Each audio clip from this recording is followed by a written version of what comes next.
ବିଛଣାରେ ଶୋଇକି ଏହି ଗୋଟିଏ ମନ୍ତ୍ରକୁ 3 ଥର ପଢ଼ି ଦିଅନ୍ତୁ। ଗ୍ୟାରେଣ୍ଟି ଦେଉଛି ସୁନ୍ଦରୀରୁ ସୁନ୍ଦରୀ ଝିଅ ତୁମ ପ୍ରେମରେ ଦିବାନୀ ହେଇଯିବ। ପଡ଼ିଶା ଘର ସୁନ୍ଦରୀ ଭାଉଜ ପଟିଯିବ। ହାତ ଧରିକି ରୁମ୍କୁ ଡାକିବ। ଯାହା ଚାହିଁବେ ତାହା କରିବ। ଯଦି ଆପଣ କେଉଁ ଝିଅ ବା ବିବାହିତା ନାରୀକୁ ପଟେଇବାକୁ ଚାହୁଁଛନ୍ତି କିନ୍ତୁ ଯେତେ ଚେଷ୍ଟା କଲେ ମଧ୍ୟ ତାକୁ ପଟେଇ ପାରୁନାହାନ୍ତି, ତାକୁ ନିଜର ମନ କଥା କହିବାକୁ ଡରୁଛନ୍ତି, ଆଉ ଆପଣ ଚାହୁଁଛନ୍ତି କି ସେ ଝିଅ ବା ନାରୀ ନିଜେ ଆସି ଆପଣଙ୍କୁ ଭଲ ପାଉଛି ବୋଲି କହୁ, ତେବେ ଆଜିର ଏହି ଭିଡ଼ିଓଟି ଆପଣଙ୍କର ଇଚ୍ଛାକୁ ପୂରଣ କରିବ।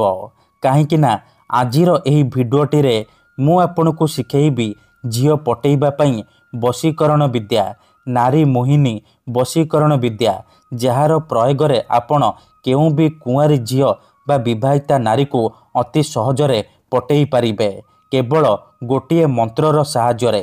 ଏହି ମନ୍ତ୍ରକୁ ଯଦି ଆପଣ ବିଛଣାରେ ଶୋଇକି ମାତ୍ର 3 ଥର ପଢ଼ିଦେବେ, ଗ୍ୟାରେଣ୍ଟି ଦେଉଛି ସେ ଝିଅ ହେଉ ବା ବିବାହିତା ନାରୀ ତୁମ ପାଖକୁ ଆସିବା ପାଇଁ ବାଧ୍ୟ ହେବ। ରାତିଦିନ ତୁମକୁ ଫୋନ୍ କରିବ, ଘରକୁ ଡାକିବ, ଯାହା ଚାହିଁବେ ତାହା କରିବ। ନମସ୍କାର ଫ୍ରେଣ୍ଡସ୍, ଓଡ଼ିଆ ଫଣ୍ଡା ଚ୍ୟାନେଲକୁ ଆପଣମାନଙ୍କୁ ସ୍ୱାଗତ। ଆଜିର ଏହି ଭିଡ଼ିଓଟିରେ ମୁଁ ଆପଣଙ୍କୁ ଶିଖେଇବି ଆପଣ କିପରି ସୁନ୍ଦରୀରୁ ସୁନ୍ଦରୀ ଝିଅକୁ ପଟେଇ ପାରିବେ, ପଡ଼ିଶା ଘର ସୁନ୍ଦରୀ ଭାଉଜକୁ ପଟେଇ ପାରିବେ, ତାଠାରୁ ନିଜର ମନ ମୁତାବକ କାମ ହାସଲ କରିପାରିବେ। ଏହି ବଶୀକରଣ ଏତେ ଶକ୍ତିଶାଳୀ କି ଯିଏ ବି ଏହାକୁ କରିଛି ସଫଳ ହେଇଛି। ନିଜ ପସନ୍ଦର କୁଆଁରୀ ଝିଅ ବା ସୁନ୍ଦରୀ ଭାଉଜକୁ ଅତି ସହଜରେ ପଟେଇ ପାରିଛି। ତେଣୁ ଆପଣ ବି ମୋ କଥା ମାନି ଏହି ବଶୀକରଣ କରିକି ଦେଖନ୍ତୁ। ତାପରେ ଦେଖିବେ ଯେଉଁ ଝିଅ ପଟୁନଥିଲା ସେ ଝିଅ ନିଜେ ଆସି ଆପଣଙ୍କୁ ଭଲ ପାଉଛି ବୋଲି କହିବ, ପାଗଳି ପରି ଆପଣଙ୍କୁ ଭଲ ପାଇବ। ଯେଉଁ ବିବାହିତା ନାରୀ ବା ପଡ଼ିଶା ଘର ଭାଉଜକୁ ଆପଣ ଦିନରାତି ଭାବୁଛନ୍ତି, ତାର ସୁନ୍ଦରତାକୁ ଦେଖି ତା ଆଡ଼କୁ ଆକର୍ଷିତ ହେଉଛନ୍ତି, ସିଏ ନିଜେ ଆପଣଙ୍କୁ ଫୋନ୍ କରିବ, ଘରକୁ ଡାକିବ, ଯାହା ଚାହିଁବେ ତାହା କରିବ।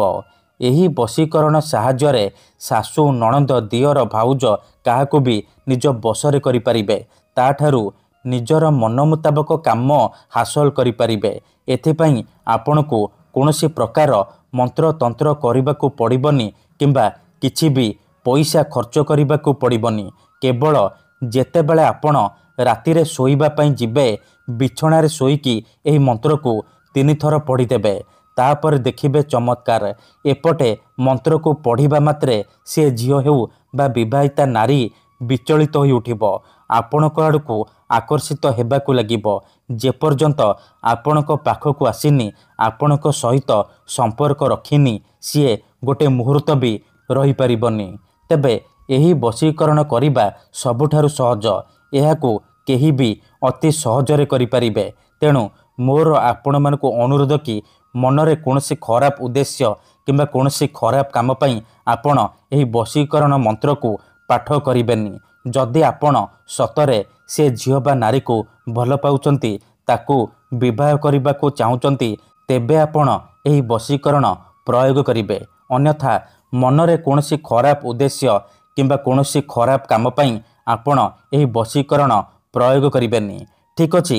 କାହିଁକି ନା ମାତ୍ର ଥରେ ଯେଉଁ ଝିଅ ବା ବିବାହିତା ନାରୀ ଉପରେ ଆପଣ ଏହି ବଶୀକରଣ ମନ୍ତ୍ରକୁ ପାଠ କରିଦେବେ, ସିଏ ସେହି ସମୟଠାରୁ ଆପଣଙ୍କର ଗୁଲାମୀ କରିବ, ଆପଣଙ୍କର ସବୁ କଥା ମାନିବ। ଆପଣ ତାକୁ ଯାହା କହିବେ, ଯେମିତି କହିବେ ସିଏ କରିବ, କୌଣସି ପ୍ରକାର ବାଧା ଦେବ ନାହିଁ। ତେବେ ଏହି ବଶୀକରଣ ଆପଣ କିପରି କରିବେ, କେମିତି କରିବେ, ଏହାର ପ୍ରୟୋଗ ବିଧି କ'ଣ, ମୁଁ ଆପଣଙ୍କୁ ଶିଖେଇବି। ସମ୍ପୂର୍ଣ୍ଣ ପ୍ରୟୋଗ ବିଧି ମୁଁ ଆପଣଙ୍କୁ ଶିଖେଇବି। ଜାଣିବା ପାଇଁ ଭିଡ଼ିଓଟିକୁ ମୂଳରୁ ଶେଷ ପର୍ଯ୍ୟନ୍ତ ପୁରା ଧ୍ୟାନ ସହିତ ଦେଖନ୍ତୁ।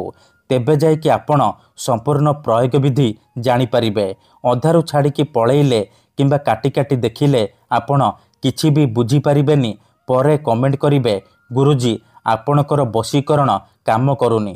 ଦେଖନ୍ତୁ, ବଶୀକରଣ କରିବା ପୂର୍ବରୁ ବଶୀକରଣକୁ ଠିକ୍ ଭାବରେ ବୁଝନ୍ତୁ, ପ୍ରୟୋଗ ବିଧିକୁ ଠିକ୍ ଭାବରେ ଶିଖନ୍ତୁ। ତାପରେ ଆପଣ ବଶୀକରଣ କରିବା ପାଇଁ ଯିବେ। ମନ୍ତ୍ର, ତନ୍ତ୍ର, ଯନ୍ତ୍ର, ବଶୀକରଣ ଇଏ ଏମିତି ସେମିତି କାମ କରେନି। मनरे संपूर्ण विश्वास निष्ठा आउ एकाग्रतार सहित आपणको एही वशीकरण करबाकू पड़िबो। तेबे जाई मु आपणको ग्यारंटी देउची आपण जेते सुंदरी झियो बा सुंदरी नारी को चाहिए अति सहजरे पटेई पारिबे, ताठारू निजर मन मुताबक काम हासिल करि पारिबे। तेबे चलंतु जानिबा एही वशीकरण आपण किपरि करिबे।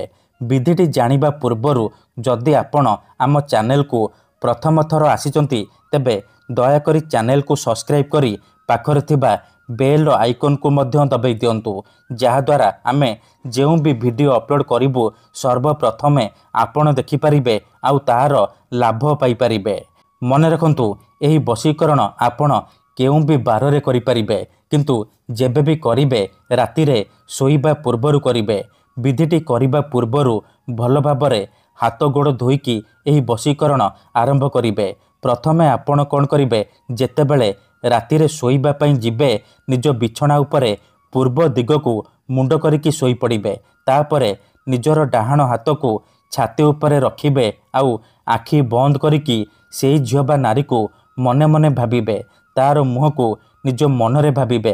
तापरे एही मंत्र को 3 थर पढ़िबे। ओम नमः कामाख्या देवी आमुकं मे बश्यम कुरु कुरु फट स्वाहा।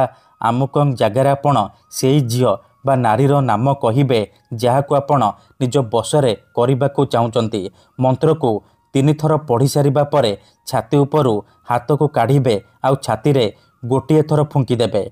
एहीपरि आपण लगातार 3 दिन पर्यंत रातिरे सोइबा पूर्वरु एहीपरि करिबे।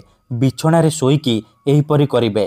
मने रखंतु प्रथम दिनरु ही प्रभाव पड़िबा आरंभ होइजिबो। से झियो हेउ बा विवाहिता नारी आपणक आड़को आकर्षित हेबाकू लागिबो।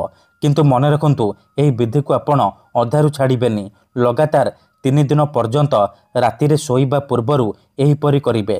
तापर देखिबे किपरि से झियो बा नारी आपणक आड़को आकर्षित हेबाकू लागिबो। धन्यवाद।